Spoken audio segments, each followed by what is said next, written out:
জন্য যে শুধু বাংলাদেশেই আছে এরকম না, পৃথিবীর এটা দেখানোর জন্য যে শুধু বাংলাদেশেই আছে এরকম না, পৃথিবীর প্রায় শতাধিক দেশে এই যে এখানে আমরা দেখতে পাচ্ছি যে প্রত্যেক দেশে বিভিন্ন নামে কিন্তু কম্পিটিশন পলিসি আছে। বাংলাদেশে অনেক দেরিতে হয়েছে, এটা সত্যি। এখানে 128টা দেশে এবং জাম্বিয়া সহ ইয়েমেন, ভেনেজুয়েলা, উজবেকিস্তান আর ফার্স্ট ওয়ার্ল্ডের কান্ট্রিগুলি তো অনেক আগেই করেছে। হ্যাঁ, কম্পিটিশন আসলে হচ্ছে যে টু রেগুলেট দ্য মার্কেট। যে একটা প্রশ্ন সেদিন কে জানি বলছিল যে সরকার আসলে মার্কেট রেগুলেশনের জন্য কি ধরনের রুল ব্রেক, গভর্নমেন্ট আসলে বাংলাদেশ গভর্নমেন্টের একটা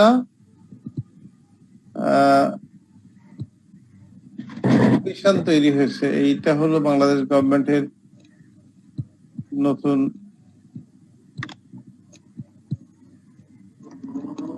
নাম, বাংলাদেশ কম্পিটিশন পলিসি।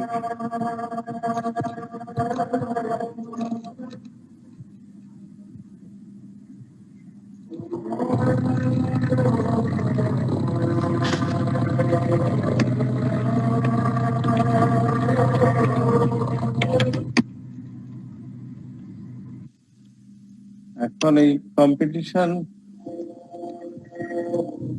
সংজ্ঞাটা এখানে দেওয়া আছে, এটা আপনারা একটু দেখে নেন। কম্পিটিশন বলতে আসলে কি বোঝায়? গভর্নমেন্টের একটা ওয়ার্কিং ডেফিনিশন আছে।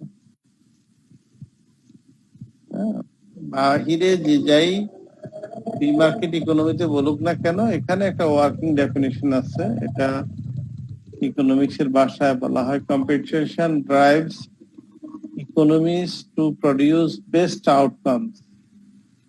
এটা পজিটিভ সেন্সে বলা হয়েছে, অ্যাডাম স্মিথের বক্তব্য।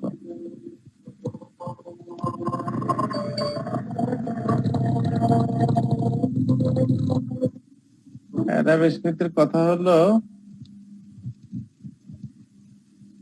যে আসলে প্রতিযোগিতাটা হচ্ছে ভালো কিছু উপহার দেওয়ার জন্য। এডিবি একটা কম্পিটিশনের আর একটা সংজ্ঞা দিয়েছে, কম্পিটিশন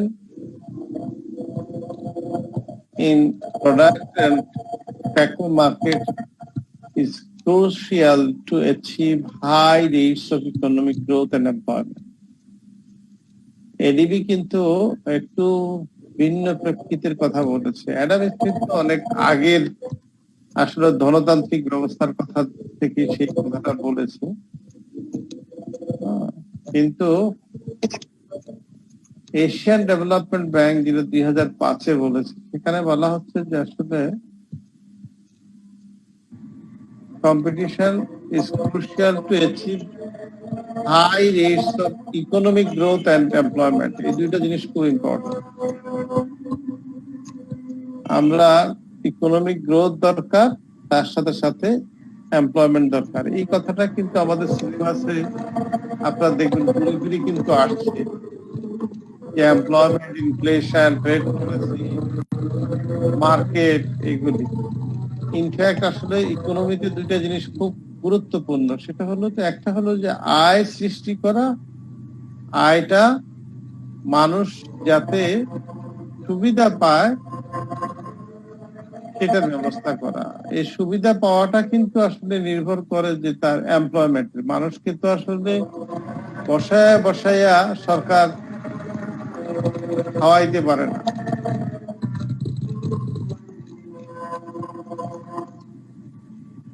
সরকার কর্মসংস্থানের সুযোগ সৃষ্টি করে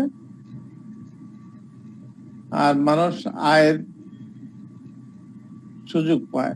আয় যখন হয় তখন এটা ব্যয় করতে পারে, ব্যয় যখন করতে পারে তখন কিন্তু আর্থিক প্রতিষ্ঠানগুলিও ভালো থাকে, যারা উৎপাদন করে তারাও ভালো থাকতে পারে, এবং ইনফ্যাক্ট আমরা জানি যে জিডিপি যেটা বলি যে গ্রোথ রেট, এটা তো হচ্ছে একটা বছরের যত ধরনের সেবা এবং পণ্য কর্ম উৎপাদিত হয় তার যোগফল। সুতরাং যখন এই ইনকাম বাড়বে মানুষের, তখন খরচও বাড়বে এবং খরচ বাড়লে সেটা যোগফলটা অনেক বড় হবে। তাহলে সেই পরিস্থিতিতে যেটা মার্কেট, সেই মার্কেটটার মধ্যে অনেকগুলি ফ্যাক্টরস, এখানে ল্যান্ড লেবার ক্যাপিটাল অর্গানাইজেশন অনেকগুলি থাকবে এবং একটা কম্পিটিশন তৈরি হবে। কম্পিটিশন হবে দুই ধরনের, যেমন ফাইন্যান্সিয়াল ইনস্টিটিউশন এখন সেভিংস নেয়, কেউ সেভিংস রেট বেশি দেয়, কেউ কম দেয়। হ্যাঁ, কোন কোম্পানি লাভ বেশি করে, কোন কোম্পানি লাভ কম করে।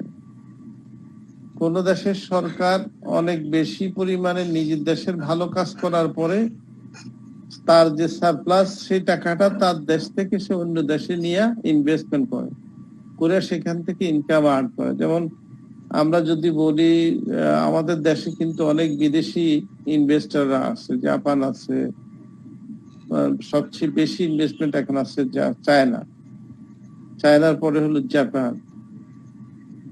তো এইভাবে আমাদের দেশে যারা ইনভেস্টমেন্ট করে তারাও কিন্তু ইনকাম করে নিয়ে যায়। সো এই কম্পিটিশনের ফলে আসলে মার্কেটটা, ফাইন্যান্সিয়াল মার্কেট বলি, গুডস মার্কেট বলি, সার্ভিস মার্কেট বলি, অথবা লেবার মার্কেট বলি, সবকিছুতেই কিন্তু একটা ইম্প্যাক্ট হয়।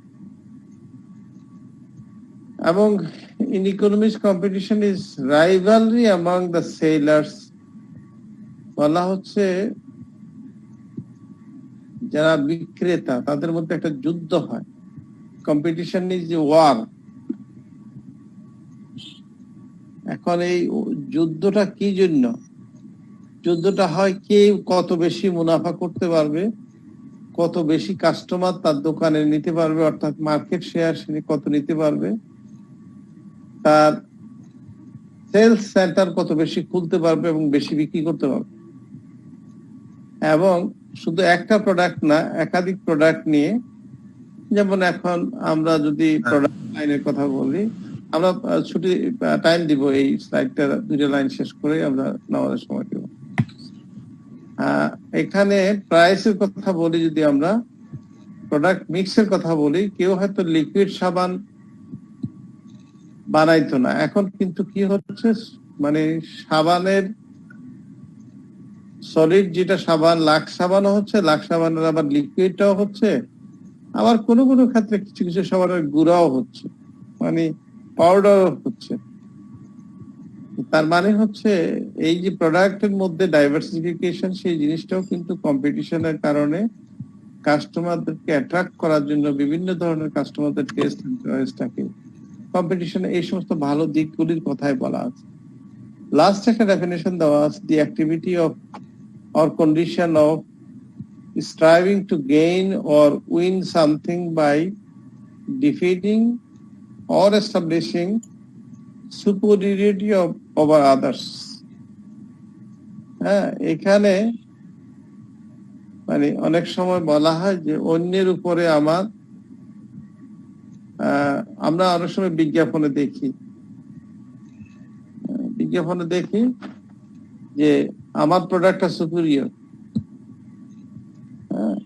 এইটা এক ধরনের কম্পিটিশনের অংশ, এটাকে প্রচার করা। এখন এইটা আসলে সত্যতা কতটুকু, কারণ কাস্টমারদের মধ্যে তো বিভিন্ন শ্রেণীর লোক আছে, কেউ মোটিভেটেড হয়, কেউ মোটিভেটেড হয় না।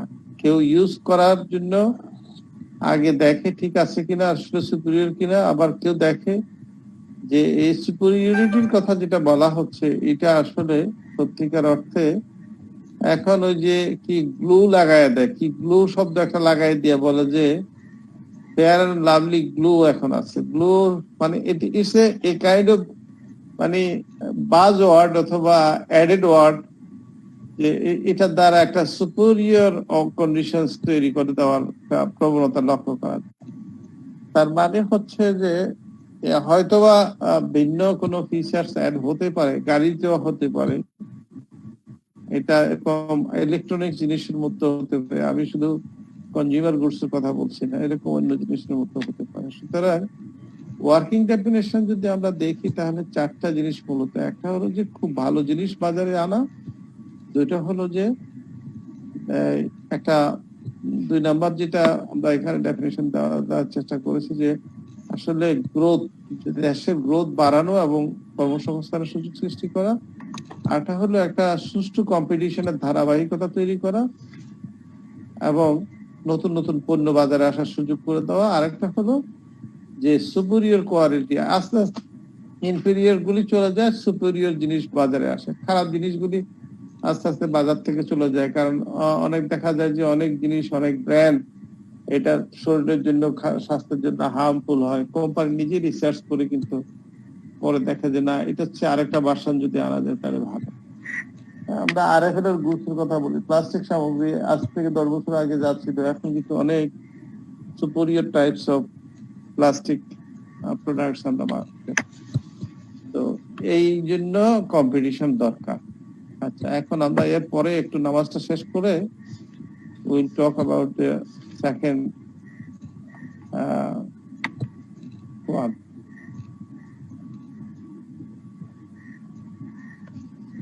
আমরা একটু 5 মিনিটের জন্য আমাদের বিরুদ্ধে নামাজটা পড়ে নিই, ঠিক আছে?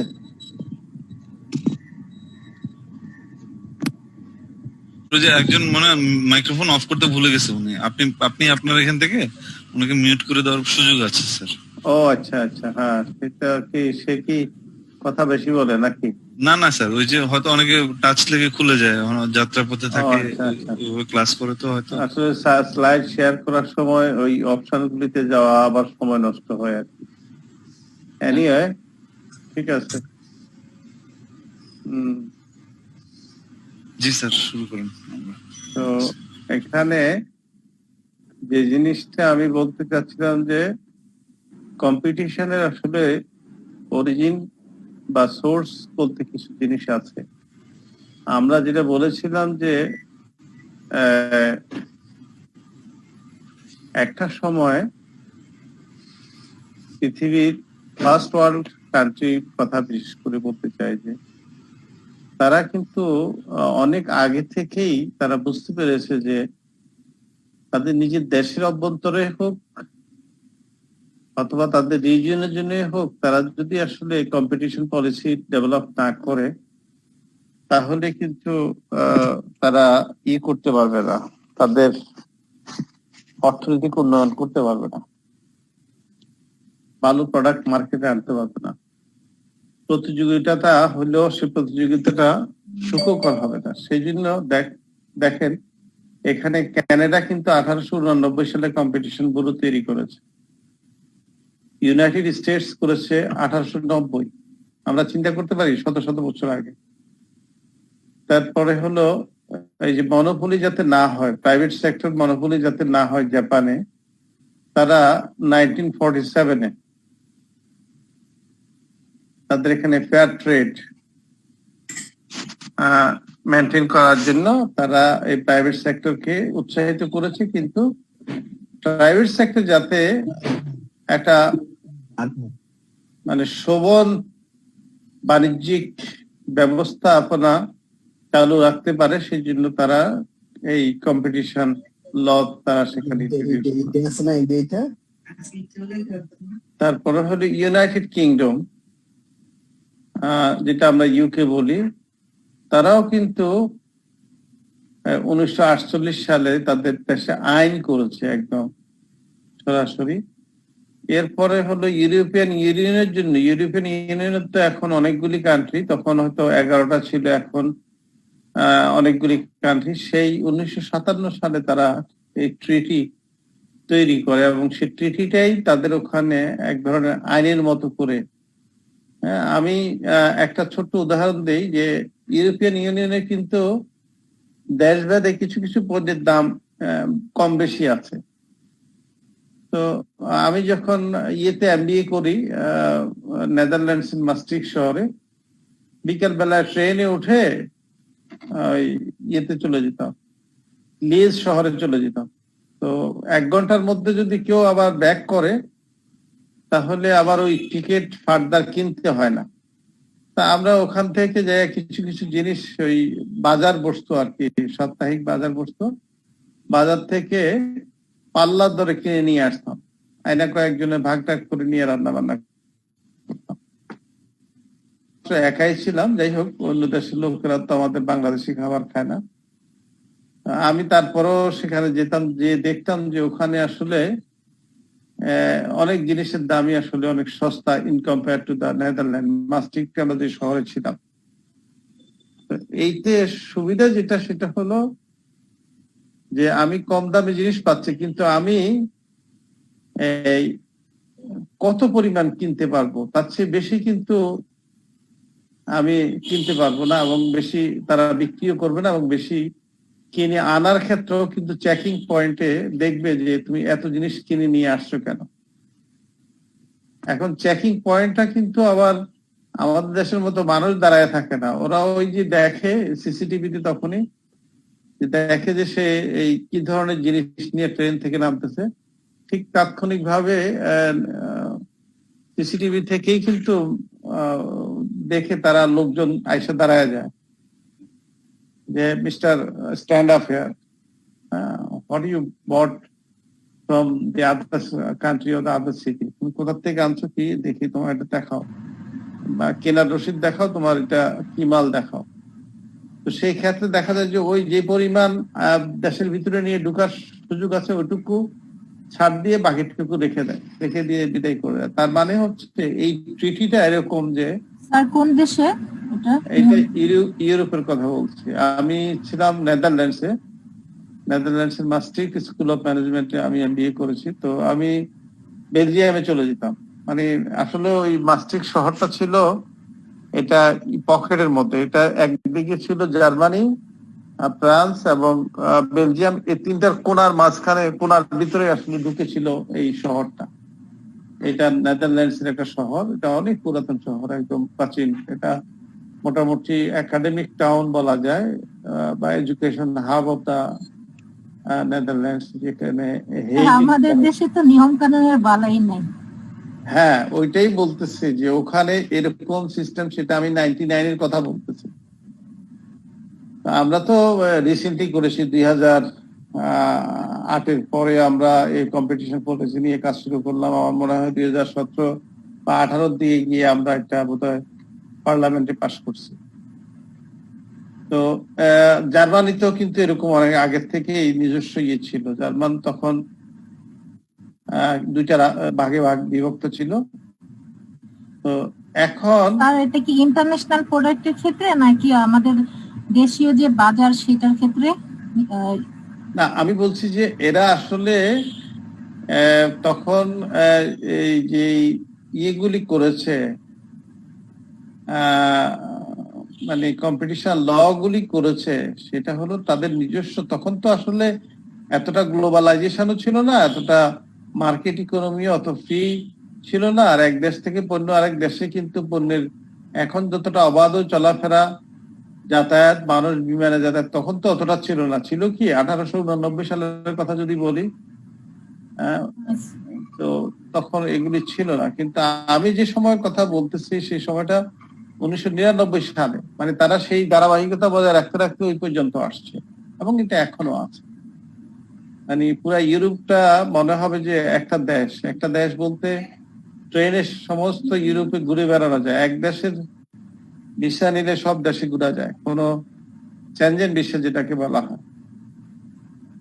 তো এরকম আর কি।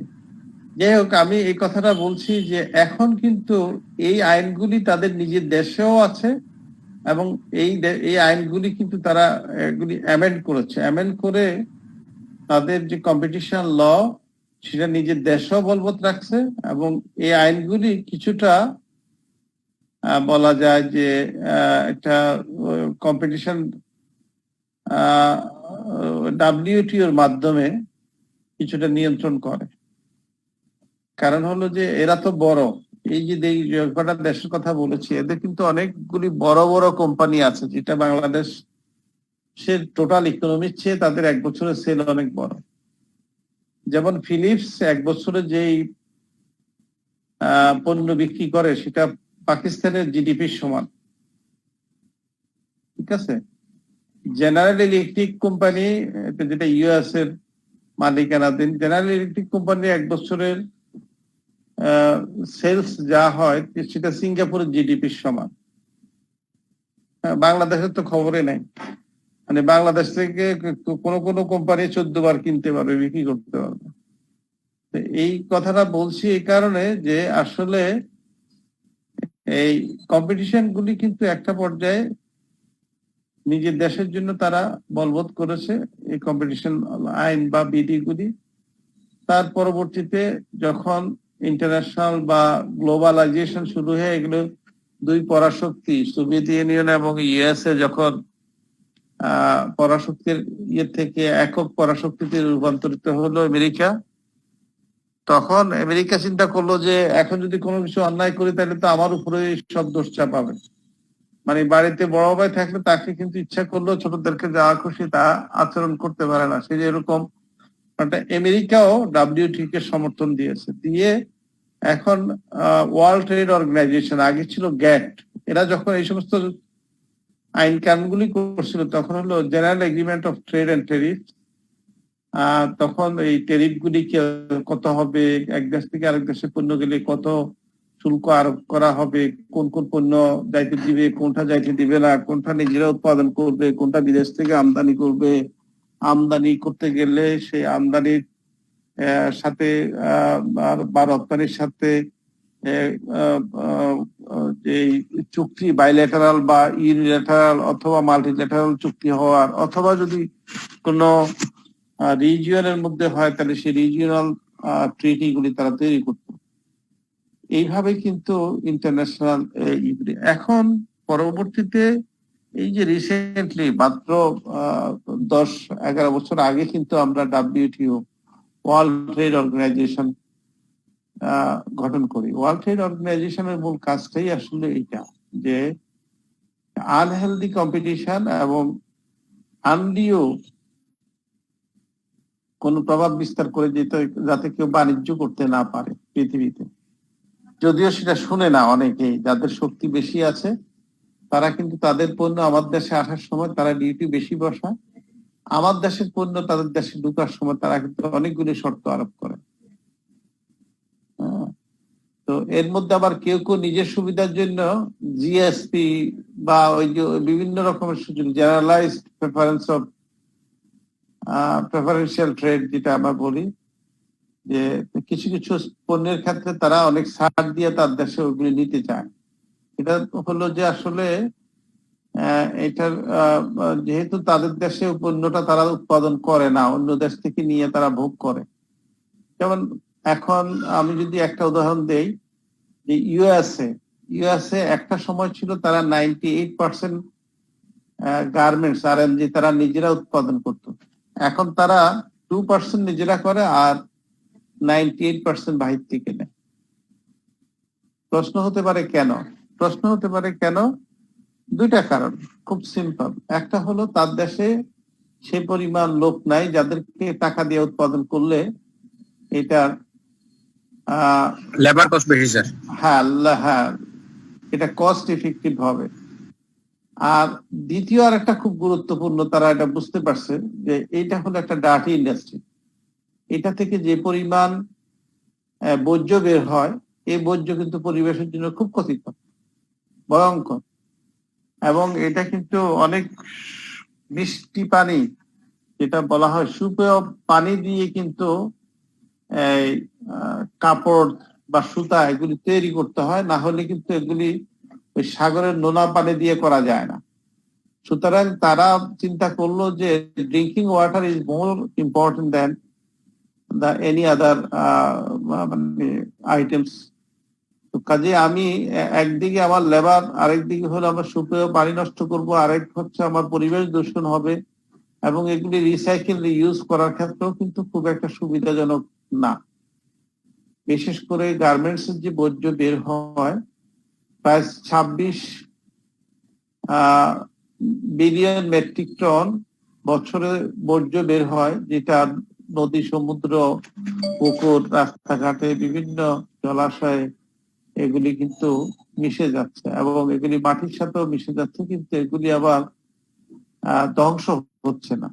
যেমন পলিথিন, যত হাত মাটির নিচে ঢুকানো হোক না কেন, এটারে আবার 10 বছর পরে খুললে দেখা যাবে যে পলিথিন কিন্তু ওরকমই আছে। কিছু কাপড়ের ক্ষেত্রেও ঠিক ওরকম। এখন হয়তো কিছু কিছু টেকনোলজি আসছে যে রিসাইকেল ইউজ এবং এগুলিকে পোড়ায়া মানে ডেস্ট্রয় করে। আর আমেরিকা তো বিশাল দেশ, কিছু কিছু এলাকা আছে কয়শো বছর লাগবে ওই সমস্ত এলাকা মানুষের জনবসতি তৈরি হতে, এরকম ডেজার্ট। ওয়াটার ট্রিটমেন্ট প্ল্যান্ট প্রতিটা ফ্যাক্টরিতে করা যায় না স্যার? না, এটা কিন্তু ইটিপি যেটা বলি, এটা এফ্লুয়েন্ট ট্রিটমেন্ট প্ল্যান্ট বলি আমরা, ইটিপি। ইটিপি করলেও কিন্তু ইটিপি থেকে যে পানি শোধন করা হয় বা বর্জ্য শোধন করা হয় লিকুইড, সেটা কিন্তু সবসময় কিন্তু 100% অ্যাকুরেসি দিয়ে আবার ব্যবহার উপযোগী করা সম্ভব না। এটা খুব কম দেশেই। সিঙ্গাপুরে একটা দেশ, সিঙ্গাপুরে কিন্তু কোনো পানি তাদের নিজস্ব সোর্স থেকে তারা ব্যবহার করতে পারে না, কারণ তার চারদিকে সমুদ্র। এবং সিঙ্গাপুরের প্রত্যেকটা ড্রিঙ্কিং ওয়াটার, রান্না বান্না থেকে শুরু করে গোসল করা, খাওয়া দাওয়া যা কিছু আছে, সমস্ত পানি কিন্তু তারা বিদেশ থেকে আমদানি করে। এটা জানেন কিনা আপনারা? এবং তারা যেটা করতে পারে সেটা হলো যে বৃষ্টির পানিটা তারা ধরে রাখতে পারে, এই একটু সুযোগ তাদের কাছে আছে, যে ন্যাচারাল ওয়াটার। তো এইটাও তো আর সাফিসিয়েন্ট না। সারা বছর আমাদের তো এত রিসোর্স পানি, তারপর তো আমরা করতে পারতেছি না। হ্যাঁ, আমাদের এই একটা বড় সুবিধা যে ওয়ার্ল্ড এর মধ্যে সবচেয়ে, ইভেন ইন্ডিয়াতেও কিন্তু সব স্টেটসে ইয়ে নাই, মিষ্টি পানির সরবরাহ নাই। তারা কিন্তু আমাদের দেশ থেকে, আমাদের যে ফেনী নদীর ওই দিক দিয়া পানি নিয়ে তারা তাদের ওই মিজোরাম সহ তো রাজধানীতেই পানির ক্রাইসিস। হ্যাঁ, ইভেন রাজস্থানের মতো জায়গায় কিন্তু অনেক উঁচু এলাকা, পানির কিন্তু খুব ক্রাইসিস। তারা হিমালয়ের পাদদেশে বসবাস করে, but they don't have enough water. শুধু পশ্চিমবঙ্গ এবং বাংলাদেশে কিছু পানি আছে, মিষ্টি পানি, ওয়ার্ল্ডের মধ্যে এত মানে পৃথিবীর কোথাও এই ওয়াটার রিসোর্সেস এত প্রচুর পরিমাণে আর কোথাও নেই। যাই হোক, আমরা আমেরিকা ওই পরিবেশের যে ট্রিটি, ওটা কি ওখান থেকে ওরা বের হয়ে আসছে না আমেরিকা? হ্যাঁ হ্যাঁ, বললাম না 98% এখন তারা বাহির থেকে নেয়।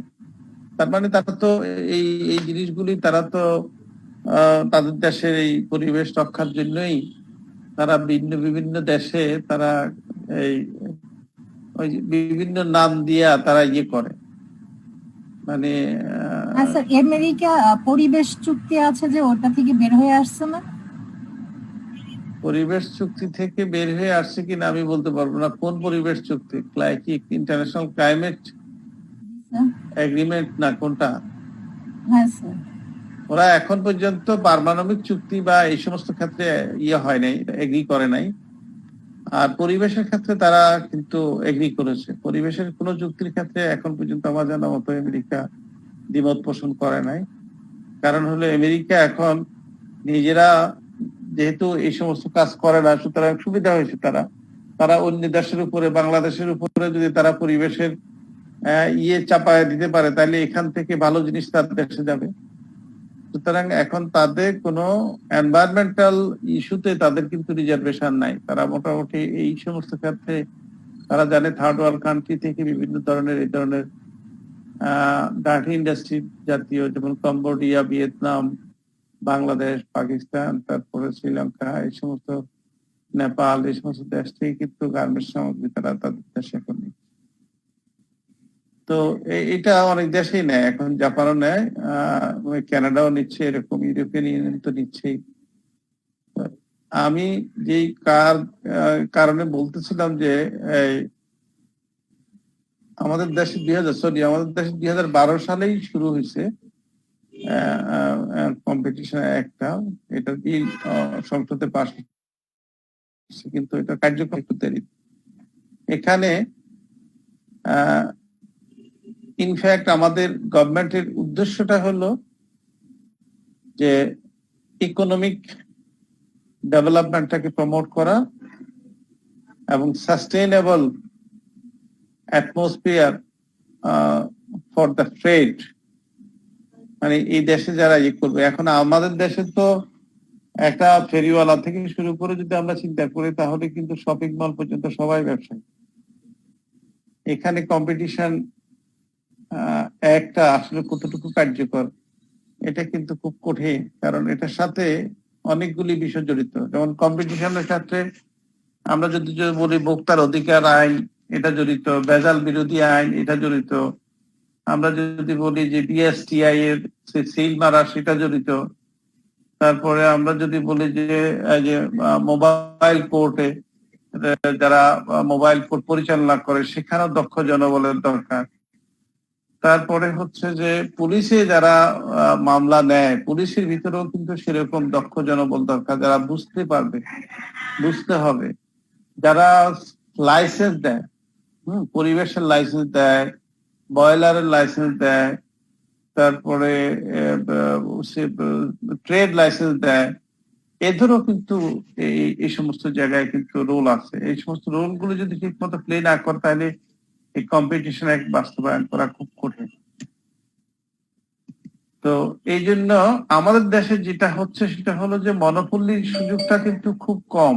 মনোপলি আসলে হয় আমাদের দেশে তখনই যখন ওই আমরা বলি যে সিন্ডিকেশন করে, সিন্ডিকেট করে একটা মনোপলি অবস্থা তৈরি করে যে ঠিক আছে আমরা তো বড় বড় ওষুধ কোম্পানি 3-4টা কোম্পানি আমরা এই ওষুধ তৈরি করি, তো আমরা বিদেশি একটা ওষুধ ব্যান করে দিয়ে আমরা ওই ওষুধ আমাদের মধ্যে কনফিডেন্স সৃষ্টি না করে আমরা মানে কম্বাইনলি কাজ করি না। হ্যাঁ হ্যাঁ, আমরা ওই মনোপলিটাকে বুঝতে দেই না আর কি। আমরা একটু চালাক তো বাঙালি না, আমাদের মানে কৌশলটা পাল্টায় ফেললি আর কি। আইন যদি ডান দিকে যায় আমি বাম দিকে যাই, অথবা আমি 20 ডিগ্রি অ্যাঙ্গেলে ডান দিকে যাই যাতে করে বুঝতে না পারে যে আমার আসলে ডিরেকশন নষ্ট হচ্ছে। এটা স্যার যার মানে কয়েকটা কোম্পানি যদি এদের মার্কেট শেয়ারের উপর ভিত্তি করে করে নাকি আপনি ইকুয়ালি করে? এইটা করে হয় কি বেনিফিটটা তো সবাই কিছু না কিছু পায়। তো যারা বড় কম্পিটিশন একটা কি 2012 সালে 2012 সালে।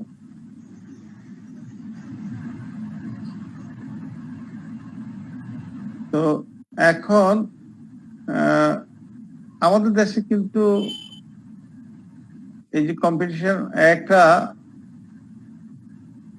হয়েছে সেখানে কতগুলি সংজ্ঞা এখানে আমাদের মতো করে দেওয়া হয়েছে, এগুলি আসলে ইন্টারন্যাশনাল সংজ্ঞার মতোই। যে অলিগোপলি বলতে কি বোঝায়, কার্টেল কি, কম্বিনেশন কি, মনোপলি কি, এগুলি আসলে নতুন করে বলার কিছু নাই। এখন হলো যে কার্টেলটা হয়তো কোনো সময় আমরা একটু অনেকেই বোঝার চেষ্টা করেছি। কার্টেলটা হচ্ছে অ্যাসোসিয়েশন অফ পার্সনস অর্গানাইজেশন, মানে যারা ব্যবসা করে তারা একটা ইনডাইরেক্ট এগ্রিমেন্টে যায়, বেশিরভাগ ক্ষেত্রে ইনডাইরেক্ট এগ্রিমেন্টে যায়। ডাইরেক্ট এগ্রিমেন্ট খুব কম হয়, একটা সুযোগও খুব কম। তারা একটা মনোপলি ট্রেড পরিচালনা করার জন্য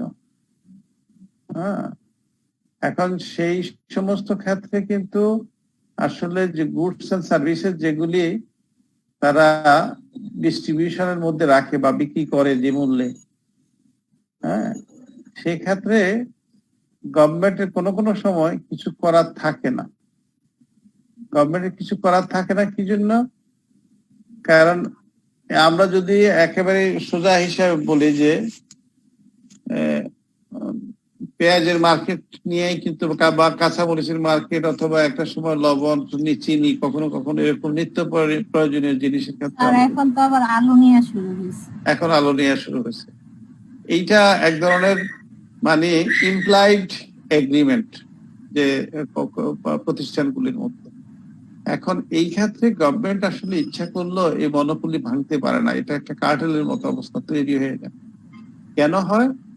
কারণ হলো যে এখানে একেবারেই সাপ্লাই চেইনের গোড়ায় যারা থাকে এবং সাপ্লাই চেইনের মাথায় যারা থাকে সবাই কিছু না কিছু বেনিফিট পায় দাম যখন বেড়ে যায়, তাই না? যার কাছে স্টক আছে, গোডাউন আছে, সে যদি 5 টাকা বাড়ায় তাহলে একদম খুচরা পর্যায়ে সে কিন্তু 50 টাকা বাড়ায় দেয়।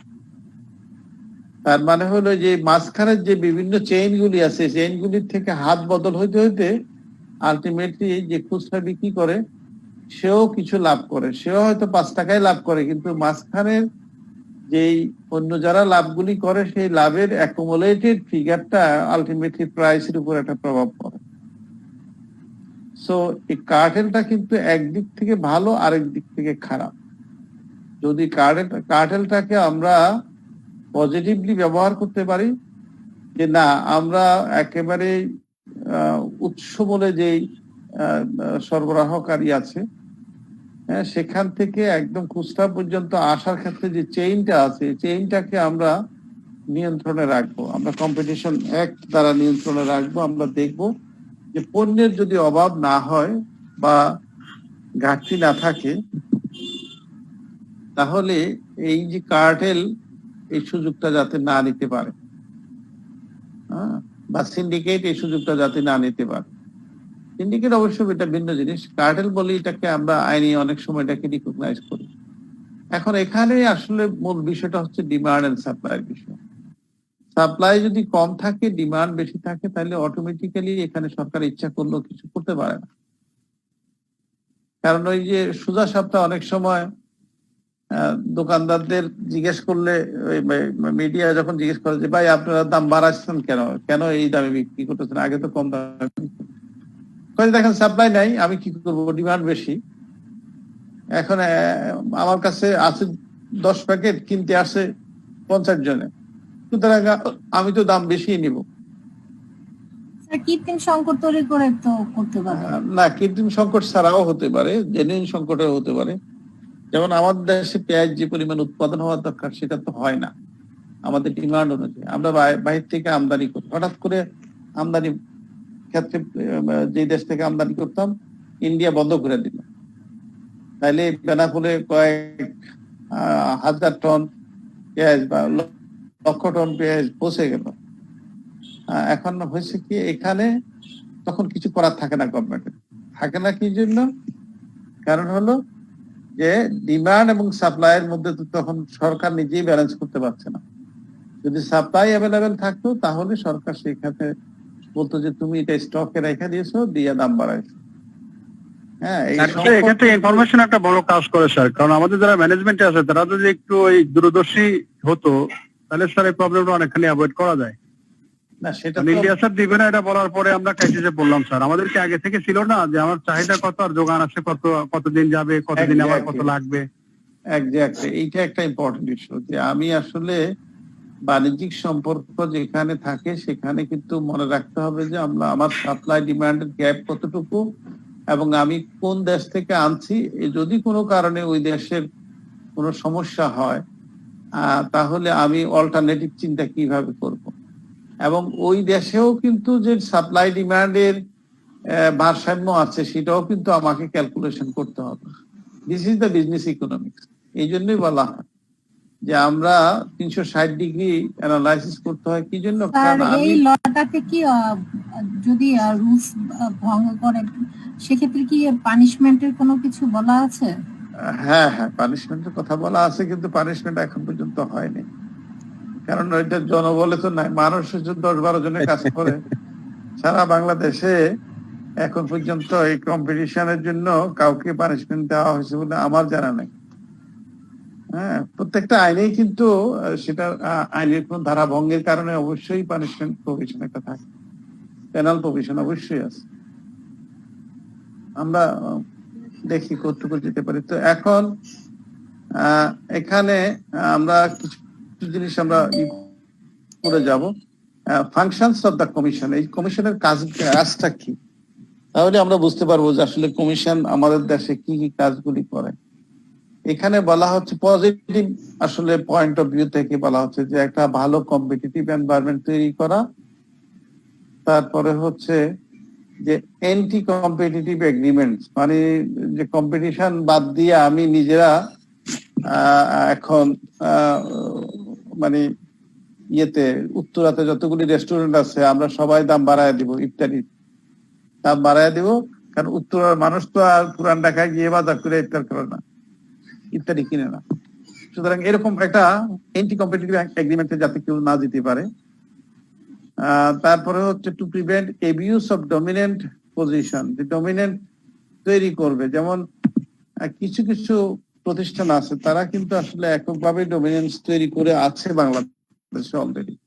হ্যাঁ, আমরা যদি বলি যে কিছু কিছু কোম্পানি আছে, এটা ওষুধের ক্ষেত্রে হতে পারে, এটা আবার অন্যান্য পণ্যের ক্ষেত্রে হতে পারে। যেমন আমরা বড় বড় কোম্পানিগুলি যেগুলি আছে, লিডিং কোম্পানিগুলি, তারা কিন্তু নিজেরাই ডমিনেট করে, কারণ তারা ব্যাংকেরও মালিক, তারা ইন্ডাস্ট্রিরও মালিক, তারা কনজিউমার গুডসেরও মালিক, তারা আবার হাসপাতালেরও মালিক, তারা আবার ওষুধ কারখানারও মালিক।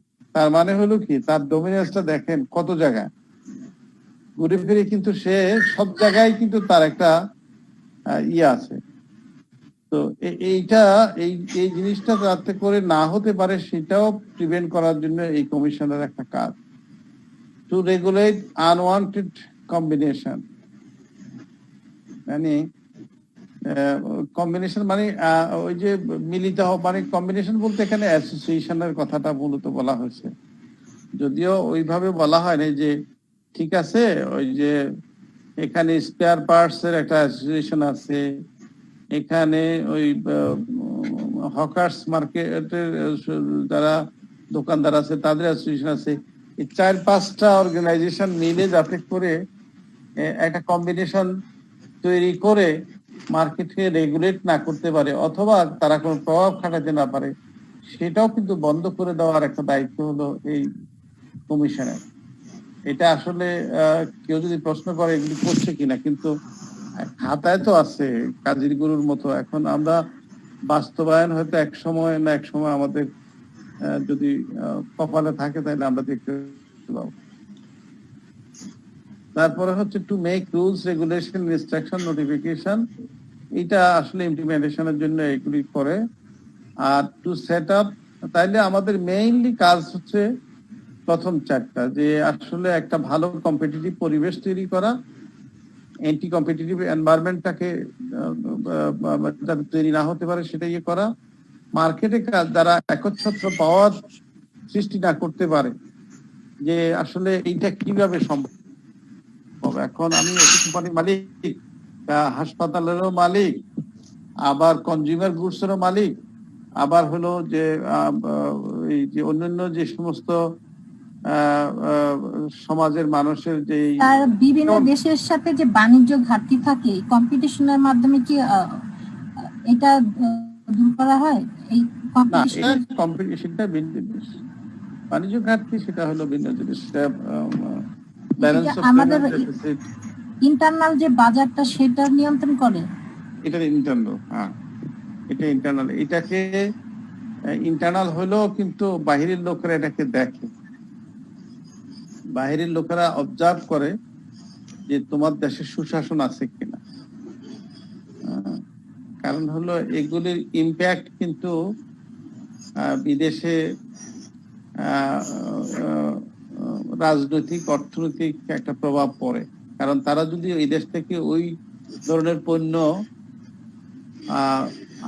আমাদের দেশ থেকে রপ্তানি হয় ওই দেশে, তাহলে তারা দেখে যে তোমার দেশে তুমি কি ধরনের। কারণ হলো অনেক সময় হয় কি, আমার দেশে যে পণ্যটা আমরা আমাদের বাজারে ছাড়ি, আমরা যেটা রপ্তানি করি সেটা কিন্তু আবার অন্য ব্র্যান্ড ক্যাটাগরি, অন্য ক্যাটাগরি, মানে সেটা অবস্থাটা কিন্তু আরো আপগ্রেডেড, আরো ডেভেলপড, মানে উন্নত মানের জিনিস আমরা সেখানে তার দেশে রপ্তানি করি। সুতরাং তারা এই যে ইউরোপিয়ান কমিশন কিছুদিন আগে বলছে যে তোমার দেশ থেকে মাছ নিব না, মাছের মধ্যে কি বলে চিংড়ির মধ্যে মোম দেওয়া হয়, মোম দিয়ে কি জানি কেমনে কেমনে কি করে এইসব। তো ওরাও কিন্তু এগুলি দেখে যে এখানে আসলে এরকম কোনো কিছু হচ্ছে কিনা। তো এটা খেয়াল রাখতে হয় অনেক সময়। এই বাংলাদেশের যে কম্পিটিশন কমিশন স্যার, তারা কোন একটা ইন্ডাস্ট্রিতে কোন কোম্পানির কত পার্সেন্ট শেয়ার এনজয় করলে তাকে মনোপলি বলে? এইটা মনোপলি তো না, ওইটা তো হলো ভিন্ন জিনিস। কত পার্সেন্ট শেয়ার আসলে হোল্ড করবে, এটা যে এন্টি কম্পিটিশন যেটা বলা হচ্ছে, যে একটা লোক ফার্নিচার মার্কেটও আছে, ওষুধ মার্কেটও আছে, হাসপাতালও আছে, কনজিউমার গুডসও আছে, বেভারেজও আছে, এরকম আছে না বাংলাদেশে?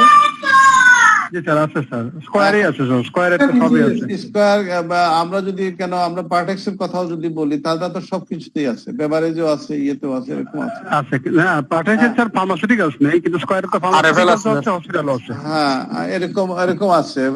ল্যান্ড ইন্ডাস্ট্রি, ল্যান্ড ডেভেলপার পর্যন্ত তারা হচ্ছে, এবং at the same time sir আমার একটা প্রশ্ন ছিল স্যার। তাদের ব্যাংকও আছে। হ্যাঁ স্যার আমার একটা প্রশ্ন ছিল স্যার, এখন আমি যতটুকু দেখতেছি স্যার, ওই যে গ্যাস এর যে বোতলগুলো আছে স্যার, 27টা কোম্পানির মধ্যে কম্পিটিশন হচ্ছে, এবং বাংলাদেশে 27টা কোম্পানি আছে। তাহলে এই এতগুলো কম্পিটিশন, যেটাতে প্রফিট মার্জিন বেশি, ওটাতে কি বেশি কম্পিটিশন হয় এই কারণে, না 27টা কোম্পানির দরকারটা কি ছিল স্যার? আর একটা প্রশ্ন হলো স্যার, এই যে আমাদের সিমেন্ট ফ্যাক্টরি, তাও এরকম আমার জানা মতে 20টার উপরে সিমেন্ট ফ্যাক্টরি আছে। এরকম পরিবেশ দূষণ করে যে এরকম ফ্যাক্টরি গুলো বাংলাদেশে কেন বেশি অন্য দেশের তুলনায়? Rightly pointed out. সিমেন্ট কারখানা সবচেয়ে বাংলাদেশের জন্য একেবারে বায়ু দূষণের ক্ষেত্রে ভয়ঙ্কর একটা ইন্ডাস্ট্রি, এতগুলি সিমেন্ট কারখানা আমার দেশের দরকার আছে কিনা? বাংলাদেশ সরকার এতগুলো পারমিশন দিল কেন স্যার? হ্যাঁ, এখন প্রশ্ন হচ্ছে, সেটা হলো যে কম্পিটিশন কমিশনের আসলে এখানে দায়িত্ব আছে, যে এটা কম্পিটিটিভ এনভায়রনমেন্ট তৈরি করতে গেলে তারা চিন্তা করবে যে আসলে ওভার সাপ্লাই হয়ে যাচ্ছে কিনা, আমার কিন্তু ডিমান্ড যা আছে তার চেয়ে বেশি সাপ্লাই হয়ে যাচ্ছে কিনা, এবং বেশি সাপ্লাই হতে গিয়ে এই কারখানাগুলি আসলে মান নিয়ন্ত্রণ ঠিক মতো করছে কিনা। কারণ যখন বেশি সাপ্লাই হয় তখন কিন্তু কম দামের জিনিসও বাজারে আসে। এই যে সিমেন্ট বা রডের কথা বলি, কিন্তু বিভিন্ন ভ্যারাইটি আছে নির্মাণ সামগ্রী। ইভেন এলপিজি গ্যাসের বেলায় 27টা কোম্পানি আমার জানা মতো স্যার, 27টা কোম্পানি আছে, এর মধ্যে আরো বাড়তে পারে স্যার। প্রফিট মার্জিন বেশি, এই জন্য কি সবাই এতগুলি ব্যাংক বাংলাদেশের দরকার আছে কিনা, এতগুলি ব্যাংক বাংলাদেশের দরকার আছে কিনা, সেটাও কিন্তু অনেক। স্যার ব্যাংক তো স্যার রাজনৈতিক বিবেচনায় স্যার অ্যাপ্রুভাল পায় স্যার, খুব ফ্র্যাঙ্কলি স্পিকিং। এখন প্রাইভেট ইউনিভার্সিটি বাংলাদেশের স্যার এতগুলো দরকার নেই স্যার। প্রাইভেট ব্যাংকগুলো ইউনিভার্সিটি এখন কর্ম করে যাচ্ছে স্যার, অনেকগুলো ব্যাংক। প্রাইভেট ইউনিভার্সিটি এতগুলি দরকার আছে কিনা সেইটা নিয়ে প্রশ্ন তুলতেছে। শুধু এতগুলো না স্যার, এগুলো মান তো যাতা অবস্থা স্যার। এখন ওইখানেই আমি এই কথাটাই বলতেছিলাম, তখন কিন্তু ডিমান্ড সাপ্লাই প্রশ্ন এবং quality of demand and supply, যে এই জিনিসটা কিন্তু খুব গুরুত্বপূর্ণ। এই ক্ষেত্রে কিন্তু কম্পিটিশন পলিসির একটা, কম্পিটিশন কমিশনের একটা বড় দায়িত্ব আছে। আমি কিছুক্ষণ আগে বললাম, তারা কিন্তু একটা এনভায়রনমেন্ট তৈরি করবে, এবং এই এনভায়রনমেন্ট তৈরি করার জন্য তারা কিন্তু রেগুলেট করবে, ইনস্ট্রাকশন দিবে, তারা টাইম টু টাইম নোটিফিকেশন তারা বন্ধ করে দেওয়ার জন্য বলবে। তারা কিন্তু সাপ্লাই ডিমান্ডকে ক্যালকুলেশন করে বলে দিবে যে না, এর চেয়ে বেশি কারখানা, এর চেয়ে বেশি ব্যাংক প্রতিষ্ঠান, এর চেয়ে বেশি ইউনিভার্সিটি, এর চেয়ে বেশি এলপিজি গ্যাস কোম্পানি দেশে অনুমোদন দেওয়া যাবে না। এটা কিন্তু আমি এর আগেও একদিন বলেছিলাম যে আমি যখন রকুল কোম্পানি ভিজিট করলাম মাস্ট্রিক্টে, নেদারল্যান্ডসে। তো সেখানে গেলাম, যাওয়ার পরে তার মার্কেটিং এর যখন পার্টটা নিয়ে আমাদের সামনে বর্ণনা করা শুরু করলো মার্কেটিং অফিসার, তো সে বললো যে আমরা আসলে প্রথম দিকে সরকারের কাছ থেকে অনুমতি পাচ্ছিলাম না।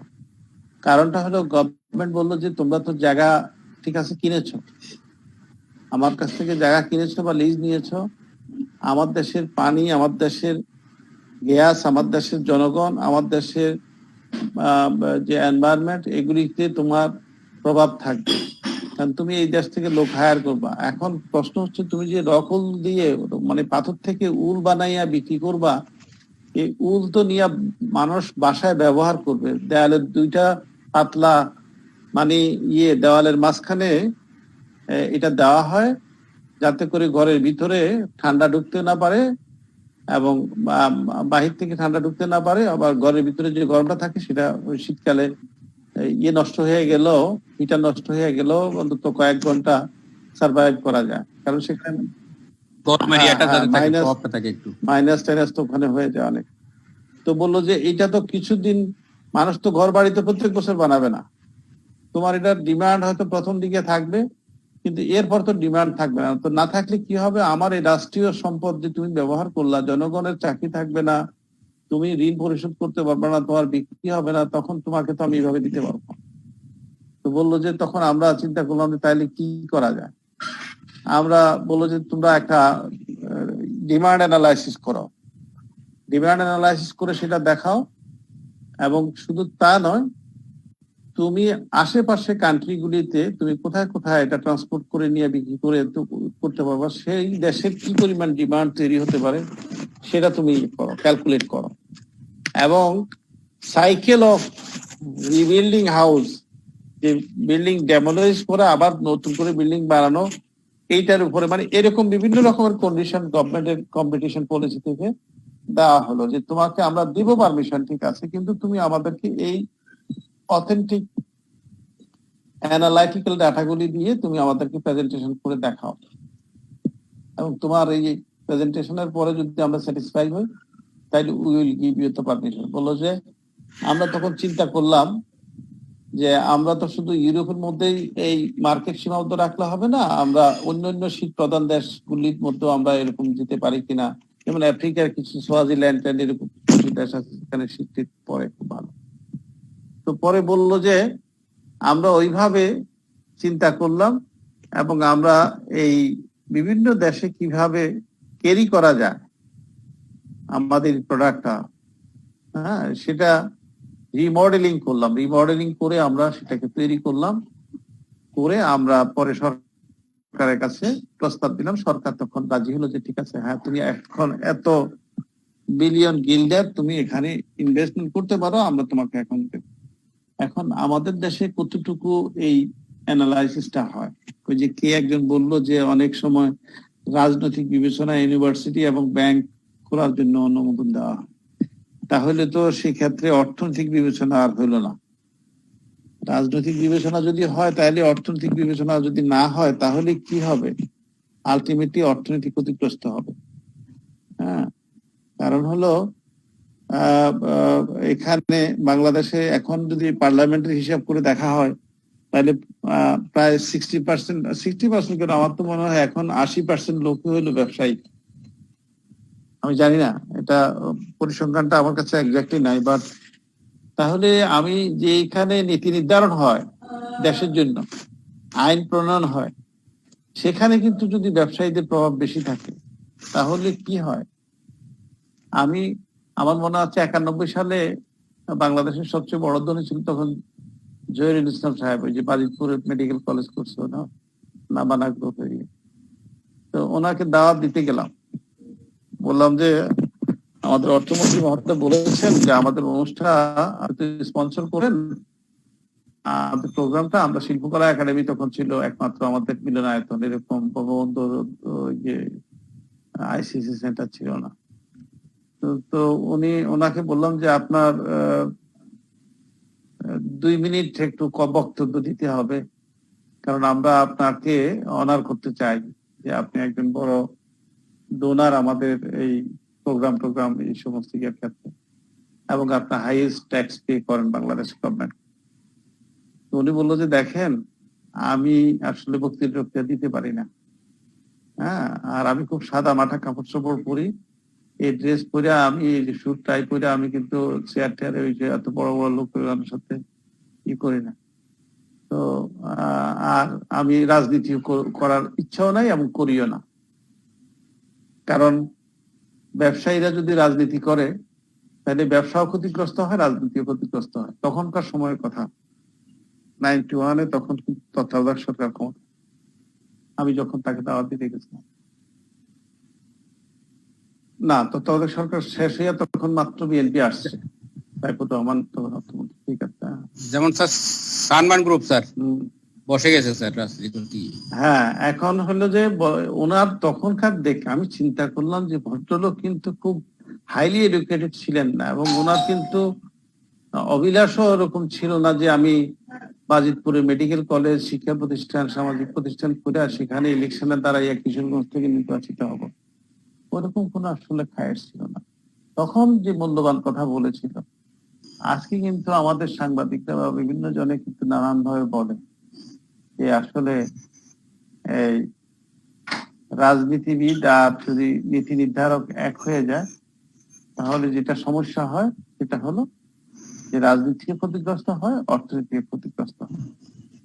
এখন এই কথাগুলি আসলে কিন্তু স্যার সানমান গ্রুপের মতো স্যার একটা কোম্পানি স্যার যাদের 56টা ইন্ডাস্ট্রি ছিল স্যার, সানমান গ্রুপ স্যার। হ্যাঁ, অনেক অনেক নাম চট্টগ্রাম করা বেস মেইনলি গেছে। স্যার, ওই যে সেটাই কি না ছিল হ্যাঁ তার? স্যার সানমান গ্রুপ স্যার এখন স্যার একদম মানে স্যার মানে ওদের কয়েকজন অফিসে স্টাফ আছে, এদের চাকরি বেতনও দিতে পারছে না। না না যেখানে এফসিএ কয়েকজন আছে ছিল।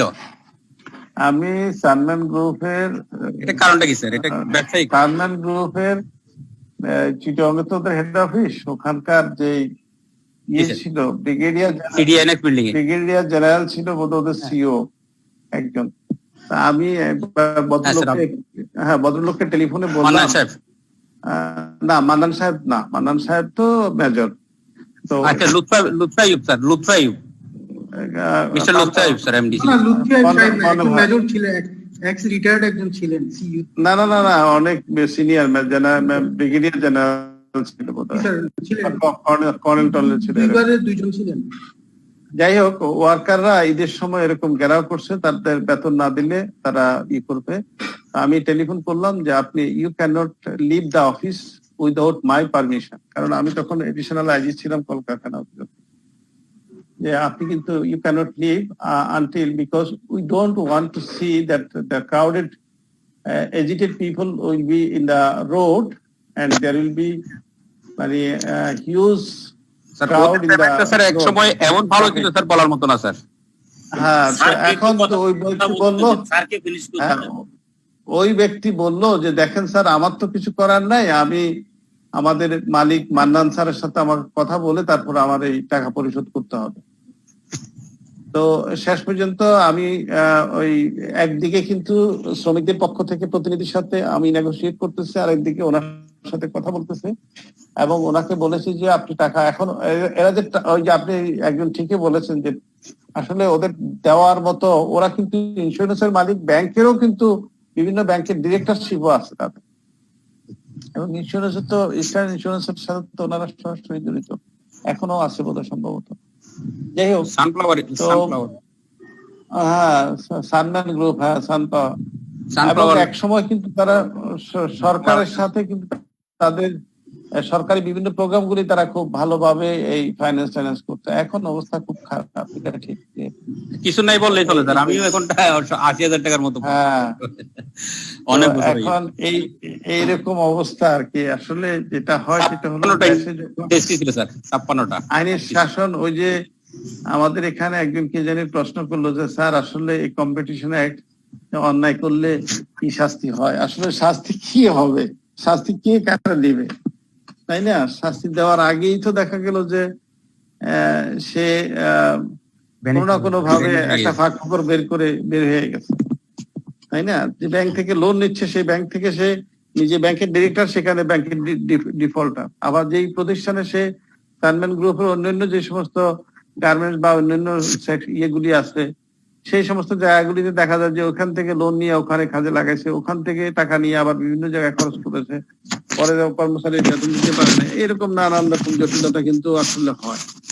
স্যার একসময় বস্ত্রমন্ত্রী ছিলেন স্যার। হ্যাঁ, একসময় বস্ত্রমন্ত্রী ছিলেন, কিন্তু এখন দেশের বাহিরে আসলে কিছু টাকা ওনারা কম্বোডিয়াতে একটা ফ্যাক্টরি আছে বোধহয়, এটা ক্লোজ করে দিয়েছে স্যার।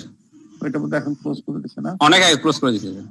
আচ্ছা, যাই হোক, এরকম আসলে যে আমি জহিরুল ইসলাম সাহেবের কথাটা বলতেছিলাম এই কারণে যে, বা এখনকার আমরা যে আইনের কথা বলতেছি, আইনের বাস্তবায়নে কিন্তু বড় ক্ষতিগ্রস্ত দিক হচ্ছে ওইটা। এখন অনেক মন্ত্রী অথবা এমপি গত কয়েক দশক ধরেই কিন্তু আমরা দেখতে পাচ্ছি যে এই ব্যবসায়ী জগৎ থেকে আসার কারণে এখানে একটা কলিউশন তৈরি হয় কম্পিটিশনের ক্ষেত্রে। এখন কমিশনের পাওয়ারটা কি, কমিশন আসলে কি করতে পারে? এখানে এরা বলছে যে কমিশনের আসলে নিজস্ব আইন তো আছেই কিছুটা, আর একটা হলো অন্য আইনে কমিশনকে কিছু ক্ষমতা দেওয়া আছে। অর্থাৎ যেই সিভিল ল, যেটা আমরা বলি সিভিল ল 1908 সালের, এটা সিপিসি বলি আমরা আর কি, কোড অফ সিভিল প্রসিডিওর। হ্যাঁ, সিভিল প্রসিডিওরের মধ্যে আসলে এই যে কাউকে নোটিশ করে ডাকা, কমিশনে ডাকা, কেউ যদি কমপ্লেইন করে যে সে অ্যান্টি কম্পিটিটিভ অ্যাক্টিভিটিস এর সাথে জড়িত আছে, তারপরে হলো এখন কিন্তু একজন চেয়ারম্যান আছে, চেয়ারম্যান উনি কমার্স সেক্রেটারি, কমার্সের সেক্রেটারি থেকে এখন উনি কমিশনের চেয়ারম্যান।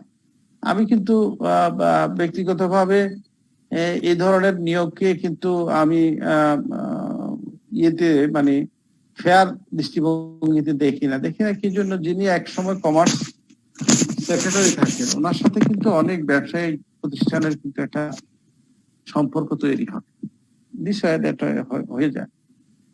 তো যিনি এরকম বিষয়ের সাথে সম্পৃক্ত থাকেন তিনি কিন্তু যদি আবার বিচারকের আসরে বসেন, তখন কিন্তু খুব স্বাভাবিকভাবে এটা একজন পরিচিত লোকের প্রতি নির্দয় খুব কঠিন হয়ে যায়। এটা তো নির্দয় হইতে হয়, না তো ফাঁসির অর্ডার। বিচারক যদি মায়া আর যদি মানে কি বলে, বিচারক যদি এক ধরনের সিম্পাথাইজড হইয়া কারো প্রতি কোন জাজমেন্ট দেয় বা সিদ্ধান্ত দেয়, তাহলে কিন্তু সেটা বায়াসড হয়ে যায়। তো যাই হোক, আমি যেটা বলছিলাম যে কমিশনের ক্ষমতা আছে কাউকে ডাকা, কমিশনের ক্ষমতা আছে কাউকে, এখন কাকে ডাকবে? পেঁয়াজের দাম বাইরে গেছে, ডাকবে কাকে? আলুর দাম বাইরে গেছে, কাকে ডাকবে? কি আলু ব্যবসায়ী সমিতির সভাপতিকে ডাকবে, নাকি বাণিজ্য মন্ত্রীকে ডাকবে যে বাণিজ্য মন্ত্রী তুমি আসো, তোমার কম্পিটিশন পরিস্থিতি এরকম খারাপ অবস্থা কেন, কাকে ডাকবে? হ্যাঁ, এখানেও কিন্তু একটা ঝামেলা এখন পর্যন্ত রয়ে গেছে যে আসলে who is to be blamed for any anti-competitive activities, এটা ডিফাইন করা কিন্তু খুব কঠিন ব্যাপার। তারপরে হলো যে তথ্য খুঁজে বের করা। ওই যে কি একজন বলছিল যে এই যে জিনিসপত্রের দাম বেড়ে যাচ্ছে, ডিমান্ড সাপ্লাই ঠিক আছে কিনা, অথবা কারা কারা এটার সাথে জড়িত, এই ইন্টেলিজেন্সটাও কিন্তু এই কমিশনের কাজ। তারপরে তারা যদি মনে করে যে না ঠিক আছে, এই জিনিস দাম বাড়ায় দেওয়ার পেছনে কোথাও কোনো রকমের কারসাজি আছে, তাহলে কারসাজি থাকলে, কনস্পাইরেসি থাকলে, সিন্ডিকেশন থাকলে, কার্টেল থাকলে এগুলি ইনভেস্টিগেট করা, ইনস্ট্রাকশন করা। হ্যাঁ, তারপরে হচ্ছে যে কোন কোম্পানি যদি বিদেশ থেকে মাল আমদানি করছে, যেমন কিছুদিন আগে বলা হচ্ছে যে ঠিক আছে এত তো দাম বাড়ার কথা না, চিটাগং পোর্ট দিয়ে এবং বাংলা দিয়ে প্লাস বাংলাদেশের যে এয়ারপোর্ট গুলি আছে এটা দিয়ে এত পরিমাণ জিনিস ঢুকছে, তারপরেও জিনিস নাই কেন, গেল কোথায়? এটা কি স্মাগলিং হয়ে পাশের দেশে চলে গেল, নাকি এটা আমার দেশে আসলে ঠিক মতো ডিস্ট্রিবিউশন না হইয়া আর্টিফিশিয়াল ক্রাইসিস তৈরি করা হলো? সুতরাং এটাও কিন্তু তারা ওই ডকুমেন্টস গুলি তখন তলব করে যে ঠিক আছে, কাস্টম অথরিটিকে বলে যে তোমরা ডকুমেন্টস দাও যে কি পরিমাণ জিনিস আমার দেশে ঢুকছে গত 3 মাসে বা 1 মাসে, আমরা ওইটা দেখবো যে আমার চাহিদা এত, আমার দেশে সাপ্লাই অ্যাভেলেবেল এত হয়েছে, সুতরাং বাড়ার তো কোনো সুযোগ নেই। এখন এই সমস্ত কাজগুলি কিন্তু এই ক্ষমতার মধ্যে, কমিশনের ক্ষমতার মধ্যে থাকে। কমিশন যদি ক্ষমতা প্রয়োগ করতে পারে তাহলে অয়েল এন্ড গুড, আর যদি করতে না পারে তাহলে তো মুশকিল। ওই যে যেটা বললাম যে মালিক যদি কোনো প্রতিষ্ঠানের মালিক যদি মন্ত্রী হয় অথবা এমপি হয়, অথবা মন্ত্রী এমপি নয় কিন্তু সে মন্ত্রী এমপি কে 10 বার কিনতে পারবে, এরকম ক্ষমতাশালী হয়, তাহলে কি হবে? হ্যাঁ, আমরা যদি ক্যাসিনোর কথা বলি, ক্যাসিনো এখন অনেক সময় কেউ আপনাদের মধ্যে মনে হয় যে এটাও কিন্তু একটা বাণিজ্যিক প্রতিষ্ঠান। হ্যাঁ, ক্যাসিনো ব্যবসা তো আর বাংলাদেশে একদিনে হয় নাই, ট্রেড লাইসেন্স গুলিও আর একদিনে দেয় নাই। আর এই যে ওয়াচডগ যারা ছিল, যারা এটা দেখা দেখাশোনা করার দায়িত্ব ছিল, এরাও কিন্তু এই কমিশনেরও কিন্তু এই সমস্ত ক্ষেত্রেও কিন্তু কমিশনের দায়িত্ব আছে যে হ্যাঁ বিনোদন কেন্দ্র থাকবে, ক্লাব থাকবে, কিন্তু সেটার সংখ্যা কত থাকবে এবং সেই কাজগুলি তারা কি করছে সেই জিনিসগুলি দেখাশোনা করা। এবং এখানে হ্যাঁ এখানে যেটা বলা হচ্ছে যে যে যত রকমের প্রসিডিংস আসলে নেওয়া হবে, জুডিশিয়াল প্রসিডিংস, এইটা কিন্তু আমরা যেটা বলছি পেনাল কোড, দণ্ডবিধি, 1860 সালে যে দণ্ডবিধি আছে, দণ্ডবিধির মধ্যে এমন কোন ধারা বাদ নাই যে শাস্তি দেওয়ার কোনো কথা উল্লেখ নাই। আপনারা হয়তো অনেকেই পড়ছেন কিনা জানি না, অনেকে হয়তো না জানার কথা যদি ইয়ে না হয়। আমি নিজে যেহেতু নিজে ম্যাজিস্ট্রেসি করেছি, আমি জানি যে penal code is a complete code. ইংরেজরা আমাদের চরিত্র বিশ্লেষণ করে এত সুন্দর করে, ইভেন এখন যে দর্শনের শাস্তির কথা বলা হচ্ছে, দর্শনেরও কিন্তু কথা পেনাল কোডে বলে দেওয়া আছে এবং সেখানে যাবজ্জীবন শাস্তি, মৃত্যুদণ্ড, তারপরে মানে এগুলি সবকিছুই কিন্তু ওখানে আছে। তো নতুন করে আবার আইন করার দরকার হলো কেন, কেউ প্রশ্ন করতে পারে। আসলে ওখানে যে সমস্ত সেকশন গুলি দেওয়া আছে, যদি কেউ পুলিশ মনে করে অথবা অভিযোগ যারা করেন বা অভিযোগ করার পরে কোর্টে মামলা চার্জ ধারাটাকে ভিন্নভাবে ব্যাখ্যা দিয়ে কিন্তু ওই মানে নরম সরম করে ফেলে আর কি। অর্থাৎ যেটাতে 7 বছর বা 8 বছর বা 3 বছর বা 2 বছর জেল টেল হতে পারে, এরকম সবরকম হানিটা নিয়ে একটা কিছু মতো করে তৈরি করে, মানে র্যাপ কেস না করে এটাকে সবরকম হানি অথবা নারীর ইজ্জতের উপরে আঘাত হানা এরকম, বা তার শারীরিক টর্চার করা, এরকম কিছু একটা কিছু আইনে ইয়ে করে। অথবা দেখা গেল যে এটাকে মৃত্যুদণ্ড বা যাবজ্জীবন কারাদণ্ডের জায়গায় ওই যে মৃত্যুটাকে আলাদা করে 302 দ্বারা দেখায়, আবার এখানে ওই যে দর্শনের যে সেকশন আছে সেই সেকশনে হয়তো, আমি এখন আর সেকশন গুলি বলতে চাচ্ছি না, ওই সেকশনে হয়তো দেখা গেল যে অন্যটা দেখা। এখন এই যে এই জায়গাটাও ঠিক তাই, কমিশনের কিন্তু এখানে পেনাল কোড অনুসরণ করার কথা। পেনাল কোড অনুসরণ করলে কিন্তু একদম ডাইরেক্ট শাস্তি দিয়ে দেওয়া যায়, একদম সরাসরি মোবাইল কোড করে এটাকে বলা হয় সামারি, মানে বিচারিক আদালত, যেটা যে সংক্ষিপ্ত বিচার আদালত, যেটা মোবাইল কোর্টের বাংলা আসলে সংক্ষিপ্ত বিচার আদালত বলা হয়, যে এটা ফিল্ড লেভেলে এই সুযোগটা কিন্তু আছে। এই শাস্তির কিন্তু প্রত্যেকটা অপরাধের জন্যই কিন্তু শাস্তি আছে। আমি যেটা বললাম যে যদি কোনো ডকুমেন্টস লুকায় রাখে, যদি এরকম হোর্ডিং করে রাখে, যদি প্রোডাক্টের কোয়ালিটি কমপ্লাই না করে, এরকম অনেক ধরনের যদি অর্ডার দেওয়া হয়েছে যদি কমিশনের সামনে হাজির না হয়, হ্যাঁ, তাহলে ইয়ে করতে পারে। এবং সিভিল জেলও দিতে পারে, সিভিল জেলও দিতে পারে, ক্রিমিনাল জেলও দিতে পারে। সিভিল জেল দিলে একরকম, ক্রিমিনাল জেল দিলে আরেকরকম। ক্রিমিনাল জেল দিলে ক্রিমিনাল পানিশমেন্টটা হলে তার দণ্ড হবে এবং অর্থদণ্ড প্লাস তার ইয়ে হবে, কি বলে, কারাদণ্ড হবে। কারাদণ্ড সশ্রম বা বিনাশ্রম দুইটাই হতে পারে। আর যেটা সিভিল জেল যেটা দেওয়া হয়, সেই ক্ষেত্রে একটা সমস্যা হলো কি, সিভিল জেলের ক্ষেত্রে বেশিরভাগ ক্ষেত্রে অর্থদণ্ড হয় এবং কারাদণ্ড যদি অর্থ পরিশোধ না করে তাহলে কারাদণ্ড দেওয়া হয়। আবার কখনো কখনো কারাগারে রাখতে গেলে যে ব্যক্তি মামলায় জিতছে তাকে কিন্তু কারাগারে তার খাওয়ার খরচ দিতে হয়।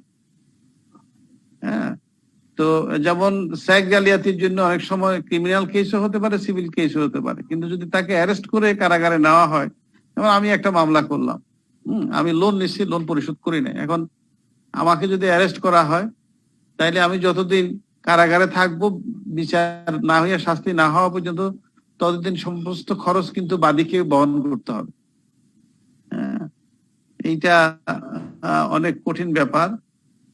আগে এক সময় ছিল ওই যে কৃষকদের পাওনা পরিশোধ না করলে তার গরু নিয়ে আসতো, তারে বাইদা নিয়ে আসতো। তো যদিও গরু ধরে নিয়ে আসার আসলে কোনো বিধান নাই, পুলিশ বা আদালত থেকে লোক যায় নিয়ে আসতো, এটা আসলে কোনো বিধান ছিল না, কিন্তু মানুষকে নিয়ে আসলে তার খাবার দাবারের পয়সা কিন্তু ওই যে বাদীকে বহন করতে হতো, বাদী সরকার হোক আর যে। এই ক্ষেত্রে কমিশনের ক্ষেত্রেও দুইটাই আছে। এখন কমিশন আসলে কতটা এরকম লিভারেজ থাকা উচিত কিনা, এটা কিন্তু একটা প্রশ্ন চলে আসে। তারপরে আমাদের দেশে এটা রেখে দেওয়া হয়েছে যে দুইটাতেই সুযোগ আছে, সিভিল প্রসিডিংসও হতে পারে, ক্রিমিনাল প্রসিডিংসও হতে পারে। এই মানে যারা ছেড়ে দেওয়ার ইচ্ছা মনে করবে তাকে সিভিল প্রসিডিংস যাবে, আর যারা শাস্তি টাস্তি দেওয়ার আছে তাকে ক্রিমিনাল প্রসিডিংস দেওয়া হবে। এই তো এটা ইন্টেনশন অনেক সময় মেলাফাইড হলে মুশকিল। তো এই anti competition agreement is misused, dominant positions the commission May direct, এগুলি এখানে আরো কিছু শাস্তির কথা, এগুলি আসলে আপনাদের অত দরকার নাই, অফেন্স পেনাল্টিজ এগুলি পরীক্ষার জন্য অত ইয়ে নাই। এখানে আসলে স্টেক হোল্ডার কারা কারা, এটা একটা ইম্পর্টেন্ট ইস্যু, যে আসলে একটা কম্পিটিটিভ এনভায়রনমেন্টে who are the stakeholders, এই লিস্টটা আপনাদের মনে রাখতে হবে। এটা হয়তো পরীক্ষায় যে কম্পিটিশনের ক্ষেত্রে স্টেক হোল্ডার কারা কারা এবং তাদের কি কি রোল, এটা কিন্তু খুব ইম্পর্টেন্ট। এখানে গভর্নমেন্ট কিন্তু আছে যেরকম, তেমন বিজনেস বডিজ গুলি আছে, তারপরে মার্কেটের প্রডিউসার আছে, তারপরে হলো কনজিউমারও আছে। কনজিউমার গ্রুপের যদি অ্যাসোসিয়েশন থাকে সেটাও আছে, প্রফেশনাল অর্গানাইজেশন বা ট্রেড ইউনিয়ন গুলি আছে, চেম্বার আছে, legal and industry expert in the area, academics and specialization বা যারা এক্সপার্ট in লাইনে স্পেশালাইজেশন in the sector তারাও আছে, মিডিয়া আছে। ওই যে যেটা বললাম যে সাপ্লাই ডিমান্ড অ্যানালাইসিস করে দিলে হবে না, এটা আসলে ঠিক আছে কিনা, এটা কিন্তু স্পেশালাইজেশন বা একাডেমিক প্রতিষ্ঠান ভালো বলতে পারবে যে কোন টুল ইউজ করে অ্যানালাইসিসটা করছে। তো এরকম অনেকগুলি। এখন কেন কমিশন ইম্পর্টেন্ট, এটাও ইম্পর্টেন্ট আপনাদের জন্য। এখানে বলা হচ্ছে যে মনোপলিটাকে রিডিউস করা অথবা এটাকে ভেঙে দেওয়া, তারপরে গুডস এর সার্ভিসের কোয়ালিটি এনশিওর করা, প্রাইসটাকে মানে যাতে অ্যাবনর্মাল প্রাইসে নিয়ে যেতে না পারে, তারপরে নতুন নতুন রিসার্চ করে যাতে কোম্পানি ভালো ভালো জিনিস আগের ব্র্যান্ডের চেয়ে যাতে নতুন জিনিস নিয়ে আসতে পারে। যেমন আমি একটা উদাহরণ দিই, ইনোভেশনের কথা যখন আসলো, আমার একটা প্রতিষ্ঠানে কাজ করার সময় দেখলাম যে একটা প্রোডাক্ট তারা সাপ্লাই দিছে, তো সেই প্রোডাক্টটা আসলে যেই কন্ট্রাক্টর সেই প্রোডাক্টটা না এনে সে কি করছে, ওই একই ধরনের কাজ হয় সেটা জাপান থেকে নিয়ে আসছে, জাপান থেকে আনছে, সেটার দাম হলো 23,000 টাকা। আর যদি এটা নেদারল্যান্ড থেকে আনতো তাহলে এটা দাম ছিল 1,26,000 টাকা। এখন সে ওই জাপানের ব্র্যান্ড আইনা এটা বিভিন্ন অফিসে যাদের যেখানে বা যে সেন্টার গুলিতে দরকার সেই সমস্ত জায়গায় তারা ডিস্ট্রিবিউট করে দিচ্ছে। তো যারা রিসিভ করছে তারা তো আর জানে না, কাগজে কলমে কিন্তু নেদারল্যান্ডের ব্র্যান্ড সবকিছু ঠিক আছে, কিন্তু বাস্তবে দিয়ে দিচ্ছে জাপানের এই 23,000 টাকা দামের যে ছোট মেশিনটা, সেটা দিয়ে কাজ চলতেছে। তা আমি ইন্সপেকশনে যাই দেখলাম যে কি ব্যাপার, এটা তো এই মেশিন কি দেখি, তো এটা উল্টা পাল্টায় দেখলাম যে এটা ইটোটা হচ্ছে জাপানের ইটো এখানে কিভাবে আসলো, এটা তো আমার এরকম ননিয়াস ব্র্যান্ড হওয়ার কথা, ননিয়াস ব্র্যান্ড কোথায়? তো বললো স্যার এটা তো আমরা জানি না, আমাদেরকে বলছে যে কাগজে রিসিভ করে দিতে, আমরা রিসিভ করে দিচ্ছি। ওই যে কাগজে ননিয়াস লেখা না ইটো লেখা, এটা তাদের দেখার বিষয় ছিল না, তারা রিসিভ করে দিয়ে দিছে। অফিসে এসে আমি খোঁজ নিলাম, এরকম 23টা সেন্টারে এই ঘটনা ঘটাইছে। এখন can you think of it, 23টা সেন্টারের মানে হলো প্রায় 1 কোটি টাকার উপরে এরকম মানে মিস ইউজ হয়ে গেছে, মানে মারিং কাটিং হয়ে গেছে আর কি, 1 কোটি টাকা বাগবাটোয়ারা করে খাইয়া ফেলছে। তারপরে আমি ওই কন্ট্রাক্টরকে ডাকলাম, ডাকে বললাম যে আপনি এটা এখন আমাকে এনে দিতে হবে। তো সে বললো স্যার এটা তো এখন আমাকে সময় দিতে হবে। আমি বললাম না, আমি আপনাকে সময় দিতে পারবো না, আপনি বিমানে নিয়ে আসবেন। তো বলো স্যার যেভাবে আনি, কিন্তু এখানে একটা সমস্যা হলো এটা তো আরো 4-5 বছর আগের ঘটনা। এখন তো এই প্রোডাক্টটা ওই দেশে আর তারা উৎপাদন করে কিনা সেটা আগে আমার জানতে হবে। আমি তখন চিন্তা করলাম সত্যি তো, কারণ হলো যে এটা তো এই ভার্সনটা তো 5 বছরে চেঞ্জ হয়ে যেতে পারে। কারণ ওই যে বিগেন কালিটা আমরা যারা হেয়ার কালার করি বাংলাদেশে যে কালিটা ব্যবহার করি, জাপানে কিন্তু এখন 10th জেনারেশনের চলতেছে, কিন্তু আমাদের দেশে ওই বিগেনটাই কিন্তু বড় প্যাকেট যেটা ওইটাই আমরা ব্যবহার করি। তারা একটা ছোট্ট লিকুইড ব্যবহার করে, সেটা চুলের মধ্যে দিয়ে বাস 5 মিনিট পরে গোসল করে তারা বাইরে চলে যায়। শ্যাম্পু টেম্পু যতটুকু, খুব বেশি একটা ঝামেলা টামেলা নাই। যাই হোক, আমি ওই মেশিনটা তখন তারা জাপানে নেদারল্যান্ডে লিখলো, ঠিকই নেদারল্যান্ডে আমাকে সিসি দিয়ে লিখলো যে তারা এই পণ্যের প্রোডাক্ট বন্ধ করে দিচ্ছে, উৎপাদন বন্ধ করে দিচ্ছে, এবং যে সমস্ত দেশে তারা বিক্রি করছে যেখানে তারা এটা ব্যবহার করে নাই, ওই দেশ থেকে তারা ওই পণ্য রিকল করে আমাদেরকে 23টা তারা জোগাড় করে দিবে। তার মানে হলো, আমি জিজ্ঞেস করলাম যে কেন তোমরা এটা উৎপাদন করছো না? বললো যে ওইটার আসলে যে হার্মফুল সাইড আছে ওইটা আমরা রিসার্চ করার পরে যখন দেখলাম তখন আমরা চিন্তা করলাম যে এর চেয়ে আপগ্রেড ভার্সন আমার মার্কেটে দেওয়া উচিত। কারণ আমার ইথিক্যাল একটা স্ট্যান্ডার্ড আছে, আমি ইথিক্স থেকে বাইরে যেতে পারবো না। এই ইনোভেশনটা হলো ওরকম। এখানে কম্পিটিশন কমিশন কিন্তু ইথিক্যাল পয়েন্ট অফ ভিউ থেকে এই ইনোভেশনটাকে এনকারেজ করতে হবে। আদারওয়াইজ কিন্তু এখন যে সমস্ত প্লাস্টিক জিনিস সেটা আমরা নানান রকমের ব্যবহার্য ক্লিনার বা ক্লিনিং প্রোডাক্ট আমরা যেগুলি ব্যবহার করি, এগুলির মধ্যেও কিন্তু অনেক জিনিস আছে যেগুলো হার্মফুল।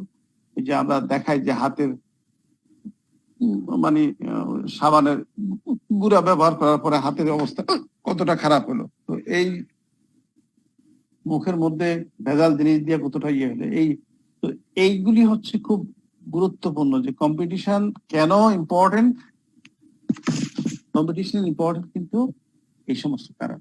কম্পিটিশন আমাদেরকে কি দিতে পারে, কম্পিটিশন আমাদেরকে এই জিনিসগুলো দিতে পারে। হ্যাঁ, এইটা দরকার নাই কনসেপচুয়াল ফ্রেমওয়ার্ক।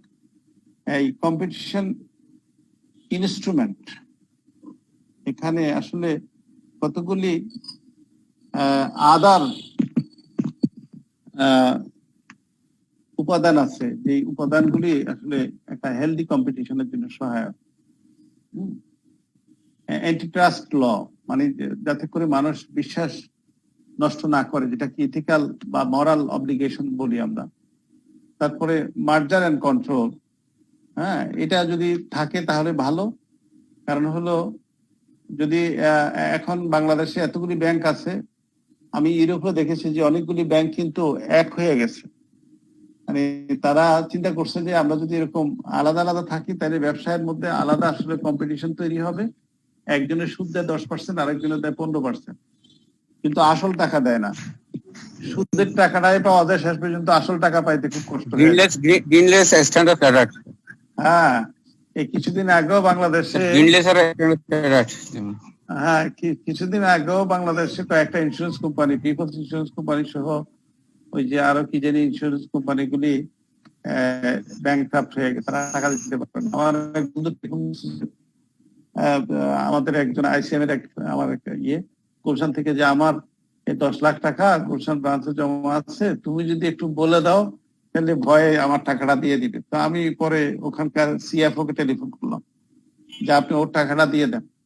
বলে স্যার আমাকে 1 সপ্তাহ সময় দেন, 1 সপ্তাহ সময় দেন, আমি তার টাকাটা দিয়ে দিব। মানে এটা ব্যক্তিগতভাবে তার উপকার হয়েছে, হয়তো সবারই উপকার তো আর আমার পক্ষে করা সম্ভব না। তার মানে হচ্ছে আসলে এতগুলি প্রতিষ্ঠান থাকলে যেটা হয় যে আনহেলদি কম্পিটিশন হয়, আনইউজুয়াল কম্পিটিশন হয়, এবং সেখানে কিন্তু ওই যে কিছু লোকের বসায় রেখে রেখে বেতন দেয়, কয়দিন পরে তাদের লাথি দিয়ে বের করে দেয়। ব্যবসা আনতে পারলে তাদের জীবন তখন বিষময় হয়ে যায়। কারণ পণ্যের গুণগত মান তো ঠিক থাকে না স্যার, এইসব ক্ষেত্রে স্যার অবশ্যই থাকে না কম্পিটিশনের পরে স্যার। হ্যাঁ, পণ্যের গুণগত মান ঠিক থাকবে কোত্থেকে? কারণ উপরের আবরণ সব ঠিক থাকবে, ভিতরের বিষয়গুলি অত ভালো থাকবে না, বরফটা সুন্দর থাকবে। এখন এখানে বলা হচ্ছে সেক্টর স্পেসিফিক মেজার্স নিতে হবে। কি জানি একজন বলতেছিল যে সিমেন্ট, হ্যাঁ, আসলে কনস্ট্রাকশন সেক্টরটাকে একটা অ্যাজ এ হোল সেক্টর হিসেবে নিয়ে আসতে হবে। আমি যদি শুধু সিমেন্টের হিসাব করি, রড হিসাব বাদ রাখি, তাহলে কিন্তু হবে না। হ্যাঁ, আমাকে রং, রড, তারপরে সিমেন্ট, বালি সবকিছুকে একসাথে নিয়ে হিসাব করতে হবে। হ্যাঁ। তারপরে হচ্ছে লিবারালাইজেশন, যে আসলে আমি স্ট্রিক্ট হব না লিবারালাইজ হব। আসলে স্ট্রিক্ট হওয়াটা তো খুব খারাপ কাজ, যে কোনো কাজের ক্ষেত্রে স্ট্রিক্ট হলে কিন্তু ইকোনমি সামনের দিকে প্রগ্রেস হয় না।